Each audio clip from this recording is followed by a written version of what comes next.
Un juge de la commission d'instruction de la Cour de justice de la République. Elle est arrivée, vous l'avez dit, assez tôt, à 8h10, plutôt souriante, plutôt détendue, s'adressant même aux journalistes c'est un plaisir de vous revoir. Alors je ne sais pas si cette audition est un plaisir, en tout cas elle est prévue sur 2 jours. On nous dit qu'il n'y aura pas d'interruption non plus à l'heure du déjeuner. À l'issue de cette audition, Christine Lagarde pourrait être placée soit sous le statut simple de témoins assistés, soit mise en examen, entre autres, pour complicité de détournement de fonds publics, une mise en examen, évidemment, qui entacherait l'image internationale de l'actuelle directrice générale du FMI. Dominique Verlayan, en direct de la Cour de justice de la République. On le voit, cette audition de Christine Lagarde met en lumière une procédure judiciaire complexe dont les subtilités ne sont pas toujours faciles à saisir pour le grand public. Pourquoi le tribunal arbitral a-t-il été choisi? Les arbitres, justement, étaient-ils irréprochables? Et pourquoi, au regard de la somme versée, n'y a-t-il pas eu d'appel? Question-réponse avec Olivier Caroff, Guillaume Gouet et Hicham Rami. Rien de neuf sous le soleil. Il y a un mois au FMI devant la presse américaine, comme il y a 5 ans en tant que ministre de l'économie, Christine Lagarde n'a jamais changé de ligne de défense. Est-ce que vous croyez que j'ai une tête à être copine avec Bernard Tapie? En 2007, Bernard Tapie est en procès avec l'État. Il affirme avoir été spolié lors de la revente d'Adidas dans les années 90.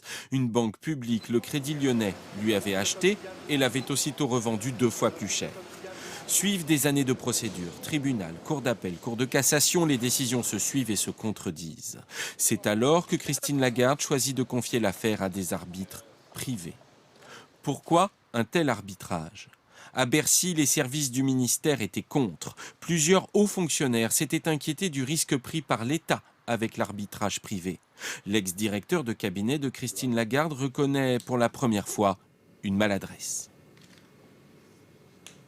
On est dans l'état d'esprit de gens qui sont disponibles pour répondre à toutes les questions qu'on nous posera, qui ont le sentiment peut-être d'avoir péché par imprudence, mais certainement pas par malhonnêteté.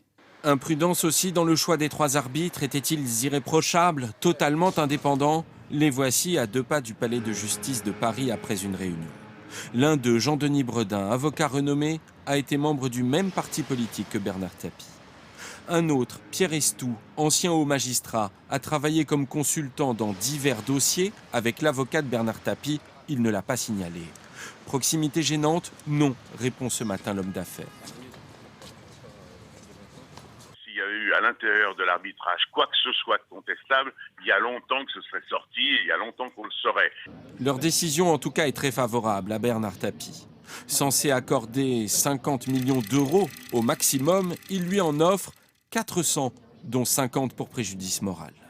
Pourquoi n'y a-t-il pas eu appel de cet arbitrage? Hier, Bercy a annoncé que le ministère ferait appel, mais Christine Lagarde, elle, avait jugé cela impossible à l'époque. Une décision prise, elle l'assurait, dans l'intérêt de l'État et sans instruction de l'Élysée.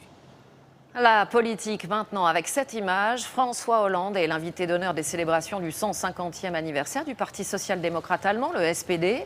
Il a salué